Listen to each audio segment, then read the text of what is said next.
Hair is anti hyperlipidemic medications. सबसे पहले उनकी क्लासिफिकेशन डिस्कस करते हैं, देन मैकेनिज्म, फिर major lipid effects and then adverse effects. इनमें कौन कौन से आ जाते हैं? Statins, ezetimibe, bile acid sequestrants, niacin, fibrate, fish oil और omega 3 fatty acid, PCSK9 inhibitors. इनकी फर्दर आगे क्लासिफिकेशन के बाद इनकी फर्दर ड्रग्स को डिस्कस कर लेते हैं। HMG कोएरेडक्टेज इनहिबिटर जिनको हम स्टेटन्स कहते हैं, उनमें कौन कौन सी आती हैं? एटोवास्टेटिन, फ्लुवास्टेटिन, लुवास्टेटिन, पिटावास्टेटिन, प्रेवास्टेटिन, सुवास्टेटिन एंड सिमवास्टेटिन। नियासिन में नियासिन एक ही है। फाइब्रेट्स की फिर फर्दर दो ड्रग्स आती हैं, जेम फाइब्रोजिल एंड फिनोफाइब्रेट।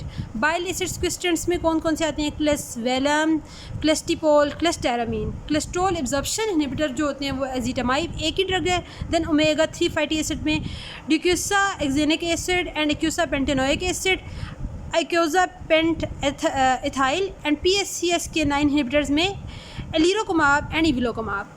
अब इनको हम वन बाय वन डिस्कस कर लेते हैं। सबसे पहले मैकेनिज्म ऑफ एक्शन डिस्कस करते हैं। स्टेटन्स क्या करते हैं? Inhibit HMG कोएरेडक्टेज।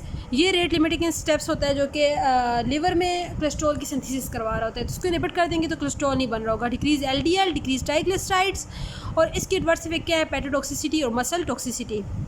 एजिटामाइब क्या करते हैं? डिक्रीज इंटेस्टाइनल कोलेस्ट्रॉल एब्जॉर्प्शन, जिसके रिजल्ट में डिक्रीज LDL होगा। पैटोटॉक्सिसिटी इसका एडवर्स इफेक्ट है।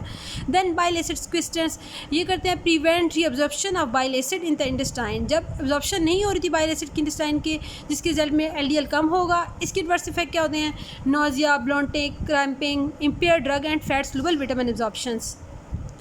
क्योंकि बाइल एसिड होते हैं वो फैट्स वगैरह की जो फैट सॉल्युबल विटामिन की इनकी एब्जॉर्प्शन करवा रहे होते हैं, तो जब उनकी एब्जॉर्प्शन नहीं होगी तो ऑटोमेटिकली इनकी इम्पेयर्ड हो जाएगी।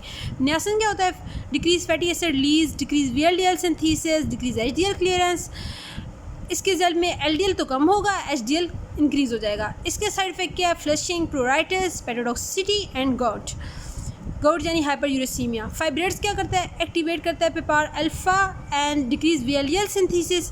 उसके रिजल्ट में ट्राइग्लिसराइड सिग्निफिकेंटली अमाउंट में कम होंगी, HDL इंक्रीज होगा। और इसके साइड इफेक्ट क्या है? मसल टॉक्सिसिटी एंड गाल स्टोन्स। देन फिश ऑयल और 3 मेगा फैटी एसिड आ जाता है, जिसके रिजल्ट में क्या होता है कि VLDL सिंथेसिस कम होगी, एपोलिपोप्रोटीन B उसकी सिंथेसिस कम होगी, ट्राइग्लिसराइड कम होगा, HDL ज़्यादा होगा। इसके एडवर्स इफेक्ट क्या है? Fishy taste. PCSK9 inhibitors then आ जाता है, जिसके रिजल्ट में क्या होता है कि डिक्रीज करता है degradation of LDL receptors on hepatocyte, जिसके रिजल्ट में LDL कम होगा, ट्राइग्लिसराइड कम होगा, HDL इंक्रीज होगा। इसके एडवर्स इफेक्ट क्या है? Injection site action, upper respiratory tract infection, nasopharyngitis, immunologic और एलर्जिक रिएक्शंस। अब हम वन बाय वन को डिटेल में स्टडी करेंगे। सबसे पहले स्टेटन्स था ना, तो स्टेटन्स क्या करता है कि यहाँ क्या होता है? HMG कोएरेडक्टेज इनहिबिटर है। HMG को मेवलोनिक एसिड में HMG कोएरेडक्टेज कन्वर्ट करवा रहा होता है, जिसके रिजल्ट में कोलेस्ट्रॉल बन रहा होता है। ये सब कुछ कहाँ हो रहा होता है? ये लिवर में हो रहा होता है।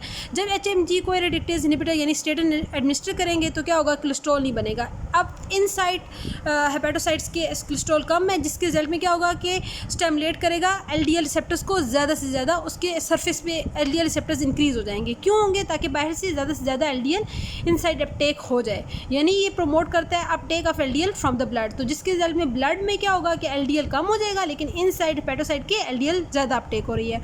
और सिमिलरली जब यहाँ कोलेस्ट्रॉल बन नहीं रहा तो VLDL की सिंथेसिस भी कम हो रही होती है। तो इस तरह ये सीरम और ब्लड का जो LDL होता है वो कम कर देता है। एडवर्स इफेक्ट हमने जैसे पहले डिस्कस किए, लिवर फेलियर होता है, मायोपैथी और कॉन्ट्राइंडिकेटेड होता है प्रेगनेंसी में।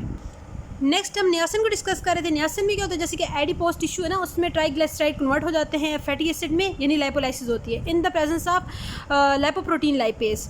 अब नियासिन इसको जब इनहिबिट कर देगा तो फैटी एसिड में कन्वर्जन नहीं होती। वही फैटी एसिड जो होता है वो लेटर ऑन अपटेक करता है लिवर में फैटी एसिड जब आते हैं और उस फैटी एसिड को टेक करके फिर ट्राइग्लिसराइड बनता है। ट्राइग्लिसराइड से VLDL की फिर वही सिक्रीशन हो जाती है ब्लड में, तो ये और VLDL फिर कन्वर्ट हो रहा होता है LDL में।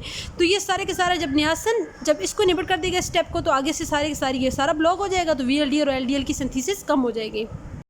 नियासिन का अगेन वही साइड इफेक्ट फ्लशिंग, प्रोराइटिस, पैटोटॉक्सिसिटी और गाउट है। देन हम डिस्कस करते हैं यहाँ फाइब्रेट्स को। फाइब्रेट किस तरह एक्शन कर रहे होते हैं?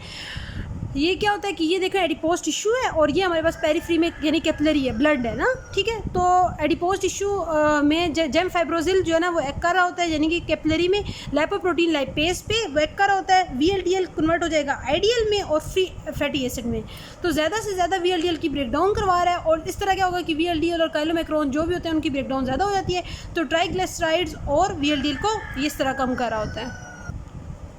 देन हम बाइल एसिड्स क्वेश्चंस को डिस्कस कर रहे थे, जिसमें कौन कौन से आते हैं, क्लस्टर अमीन, क्लस्टिपोल, क्लस्वेलम। नॉर्मली जितने भी बाइल एसिड जो कि लिवर बना रहा होता है, बाइल एसिड वो रीअब्जॉर्प्शन हो जाती है इंटेस्टाइन में और दोबारा के सारे के सारा लिवर में जा रहा होता है। लेकिन ये जो क्लस्टर अमीन है, क्लस्टिपोल है, क्लस्वेलम है, ये इनसॉल्युबल कम्प्लेक्स बनाते हैं बाइल एसिड की वजह से, जिसकी वजह से इसकी बाइल एसिड और साल की रीअब्जॉर्प्शन नहीं हो रही होती और वो डायरेक्टली एक्सक्रीट हो रहा होता है। उसके रिजल्ट में क्या होता है कि फैट सॉल्युबल विटामिन की भी एब्जॉर्प्शन नहीं हो रही और ड्रग का जो एब्जॉर्प्शन होती है ना, जैसे कि वारफरिन वगैरह, उनकी भी इंपेयरमेंट हो जाती है। तो बाइल एसिड्स क्वेश्चन की जो यही साइड इफेक्ट्स ज़्यादा जीआई साइड इफेक्ट्स होंगे या empire drug and fat soluble vitamin absorption, ये सारी चीज़ें हो सकती हैं। देन हम पैराप्रोटीन कन्वर्टेज सेप्टिलिजन के 9 की इनहिबिशन ये पढ़े होते हैं। ये नॉर्मली क्या होते हैं कि जो एलडीएल रिसेप्टर इनकी ब्रेकडाउन डिग्रेडेशन करवा रहे होते हैं। अब जब ये इनकी इनहिबिशन हो जाती है तो ये एलडीएल रिसेप्टर्स को ब्रेकडाउन नहीं करवाएंगे, ज़्यादा से ज़्यादा एलडीएल रिसेप्टर्स होंगे, तो बाय पेरीफ्री में से जितना भी यानी ब्लड से सारे का सारा एलडीएल होगा वो लिवर जो है वो अपटेक कर लेगा और फिर लाइसोसोमल डिग्रेडेशन हो रही होती है इस तरह। तो PCSK9 इस मैकेनिज्म के थ्रू एक्ट कर रहे होते हैं। PCSK9 जितने भी होते हैं वो इंजेक्शन की फॉर्म में होते हैं। तो इंजेक्शन की जैसे इंजेक्शन साइड एक्शन हो सकता है एडवर्स इफेक्ट में, अपर रेस्पिरेटरी ट्रैक्ट इन्फेक्शन, नेजोफ्रेंजाइटिस या इम्यूनोलॉजिक और एलर्जिक रिएक्शन हो सकते हैं। तो हमने सारे के सारे ऑलमोस्ट डिस्कस कर लिए हैं।